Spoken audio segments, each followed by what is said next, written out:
welcome back. I'm Daniela Mier, a registered nutritionist dietitian living a nomadic life. My work focuses in human nutrition, grounded in dignity and harmony, and responsibility towards your health, your nutrition, and wellness in general. The explanations I'll share today come from a large cohort or information that I will leave in the description of the video. Today we're talking about something fundamental: what a healthy diet actually means. In clinical nutrition, a healthy diet isn't defined by a set of rules or moral labels. Rather, it's defined by a physiological state called nutritional status. Nutritional status is the ongoing relationship between what your body receives and what your body requires. This framework is consistent with all the data that we have nowadays, which emphasize that proper nutrition is not static. One of the clearest findings in digestive physiology is that intake doesn't equal absorption. Absorption is shaped by different mechanisms: your digestive enzymes, stomach acid, bile flow, your gut, and those are the major ones. But absorption is also influenced by factors like your microbiota, your motility, the inflammation, the stress, and even medications. All these factors together determine how much of what you eat is actually being absorbed in your body. A simple way to picture it is this: your digestive system is a factory, and absorption is the quality control gate. If the factory is understaffed because you're stressed, exhausted, or unwell, few nutrients can make it through. This explains why two people can eat the same meal but feel completely different. What your body needs changes constantly. Your requirements can shift quickly, sometimes overnight, like not having enough sleep.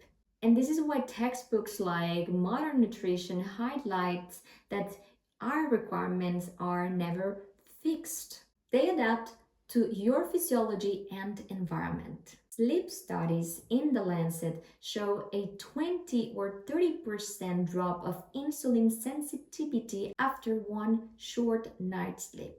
Cold exposure shows a rise between 200 and 400 calories per day from brown fat activation. At the same time, systematic reviews on the menstrual physiology shows a rise by 100 and 300 calories in the luteal phase. In the case of the protein requirements, they can rise between 20 and 40 grams per day with an intense training. All these findings align with the same foundational idea: the body needs to adjust with the amount of activity, stress, hormonal status, or even the environment itself. So what happens when your needs increase but your intake doesn't match? The body adapts. The first adjustment is biochemical. You don't feel it. Your enzymes shift, your hormones adjust, and the nutrient stores move. The second state is cellular. The nutritional deficit starts whispering. The mitochondria produce less energy. The fuel becomes more conservative. You might even feel a subtle fatigue and cravings that might not make sense. Digestion can become irregular, sleep becomes lighter, and all this deficit can end up in a clinical stage.